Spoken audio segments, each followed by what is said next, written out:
Hi guys, welcome back. Alex Cobb again for JEinstruction and Michael Marquis. Hey, yeah. folks. So I don't know if you can tell by the color combination here, but we're all about the green today. So what we're going to be talking about is the commissions and insurance, because that's what everybody wants to know. Let's talk turkey. What about the money, right? Um, so again, Mike being I'll say fairly new in insurance. I mean you just Yeah. celebrated 4 years. Right. Um, what was the biggest surprise about the commissions when you came in? Getting into this, if you've watched any of the other videos, you know that I've been in sales for many years prior to this. Some commission roles, some base plus commission.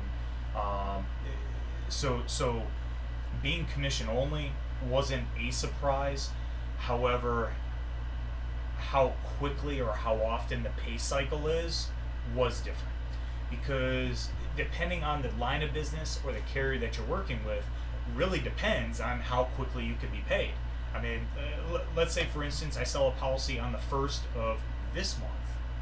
You may not get paid until the 15th of the next month, and even in other cases it could possibly even be the next month Yes. after that, depending on the type of carrier. Yes. Now, I'm not going to say that's the case in all of them because it's not. I mean, you could do some where you collect the down payment for a client and some of your commission gets pulled out initially before the policy even gets written, and then you go forward. But then that opens up a whole new can of worms that we'll get into later.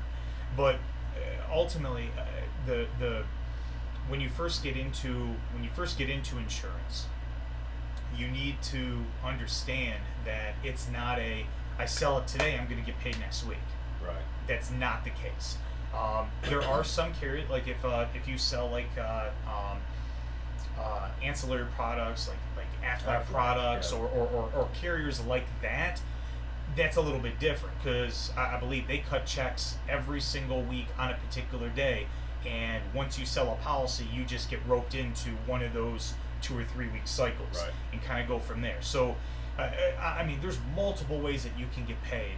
Not every way is wrong, not every way is right, but for you, your cash flow may be different than my cash flow, and your bills are different than my bills. So you need to take a step back and understand, okay, if you get partnered with these carriers, that's great, but if they're not going to pay you for 45 to 60 days, do you have the funds in place to not only take care of your bills, but take care of, if you have any staff, anything else that Right. happens to become your marketing materials? If you're the type of agent that believes in billboards and TV and all of that other stuff, I mean, that can be a lot of money for folks. And I wanted to make sure that you folks understand, whether you've been in insurance or you're new to this, that you need to you need to know up front about the money, Right. because that's going to be a huge factor. I mean, that's why we go to work. If we didn't, if money wasn't a factor, we wouldn't be working. We'd be staying home with our families and Oh, yeah. hanging out and doing whatever. So to kind of follow that, the basic terminology, okay? Because a lot of people I speak with that are coming into insurance, they're coming from a quasi sales background, meaning like you said, they get paid a basic draw and then they get paid additional comp on top of that. But it's not a true sales position the way I see it, because true sales is 100% commission. Correct. And I mean, we have an expression for a reason. You either produce or you perish. So there's no coasting along, getting a steady draw. Like, you either go sell it and you earn the income, or your check is nada. It's nothing. So traditional carriers are going to pay what we call fully earned. So an example Mike gave, if you sell $1,000 policy and your commission is 10%, when they cut the check to pay you, you're going to get the full $100, which is 10%, all at once. And that is good from a cash flow point of view for your agency until you have a little thing called a chargeback. Correct. Because if they give it all to you at once, they're going to take it all back at once. May I interject for just a second? In one of the other videos, we talked about qualifying clients.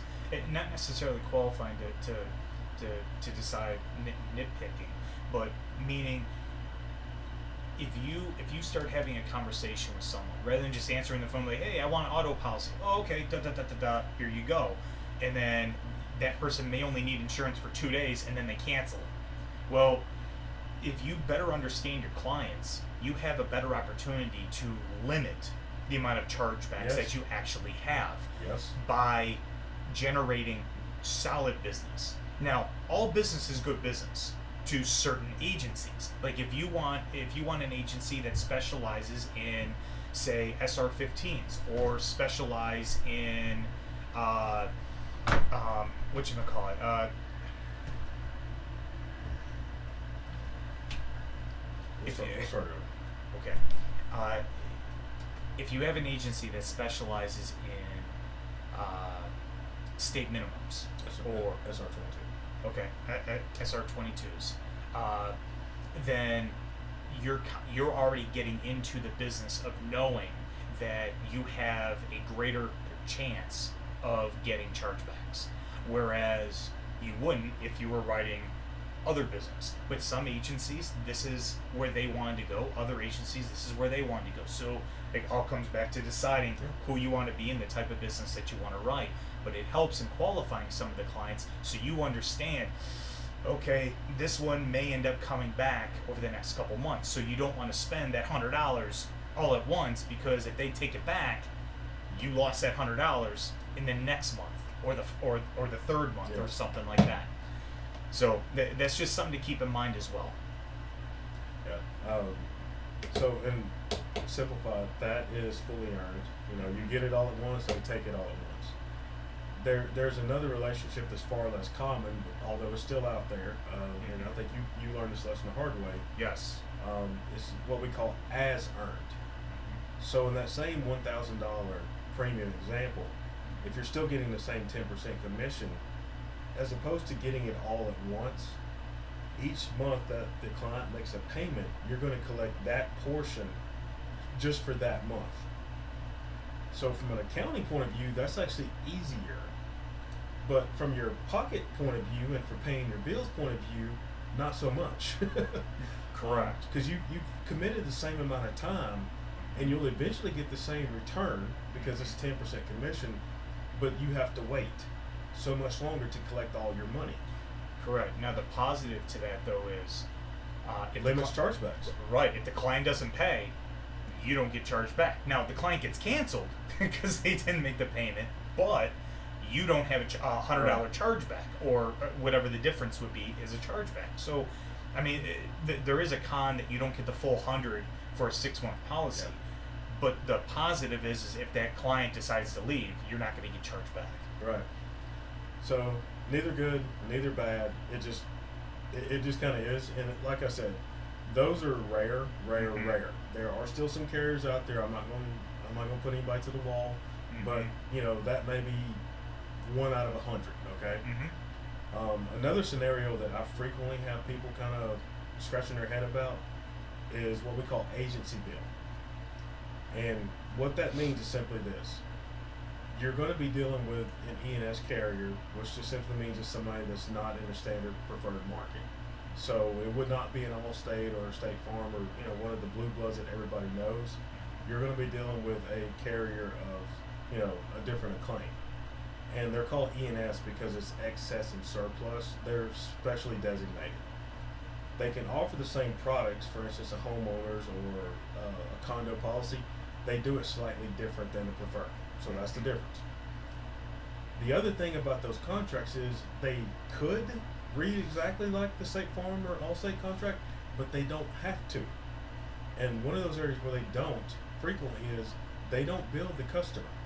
They're going to bill you, the agency, because you're vouching for this customer when you send them the business. So in essence, again, the same example, if it's $1,000 policy and it's a 10% commission, they're not looking to the customer every month for the bill. It comes to you. Your duty is at that point is to go collect that money. And if they don't pay you, then you're tough. Yeah, you're on the hook for it because that's part of the contract. Yeah, and I mean, look, I think a lot of us will get the Goodfellas reference.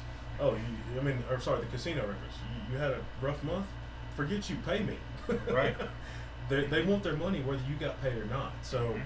I've had a lot of agents that I've met over the years that they've kind of discovered that the hard way. Is like, Mhm. holy crap, I owe these people $1,200 Yeah. because they didn't have an understanding of what agency bill meant. Mhm. And again, it's not good, it's not bad. I'm not for it, I'm not against it.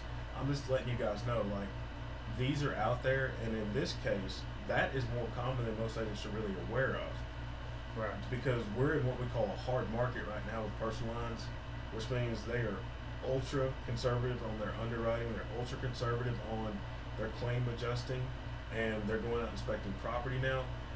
I mean, if there's anything that's not just checking all the boxes, they're kind of slowly backing away from the carrier's point of view and said, we don't really want to take this risk right now Mhm. because uncertain economic times is not good for insurance companies. A lot of business that would have been in that preferred side is slowly being shifted over to the other column with the E&S stuff we're talking about. And a couple names I can call out just because they're good at what they do. Burns and Wilcox is one. RPS is another. There's several 100 more out there, but I just know those two in particular. Work with them quite a bit, have a great relationship with them, and they do a lot of good for a lot of people. And they make it a point to explain what agency bills means, when I can tell you that every carrier out there, they don't. It's on the agent to do his own education, and a lot of them have found out the hard way. Holy crap! Oh, $1,200. Yeah. Yeah. I will say I've been very fortunate with both RPS and Burns that I've been paired with underwriters that go above and beyond. That explain situations, that even explain the agent's risks in this policy. Very similar to what Alex just said. I mean, there are a lot of other carriers out there, but like Alex said, it's just RPS and Burns that we're talking about in this conversation. Yeah, so that is by far not all of the possible claims questions, commission questions you could Mhm. possibly have. You have claims questions that kind of roll out of that as well. How are commissions handled in the case of claims? And again, it depends on the policy. Whether it's a nice, blue blood carrier or if it's one of these E&S guys, because there can be some differences, and the line of business makes a difference.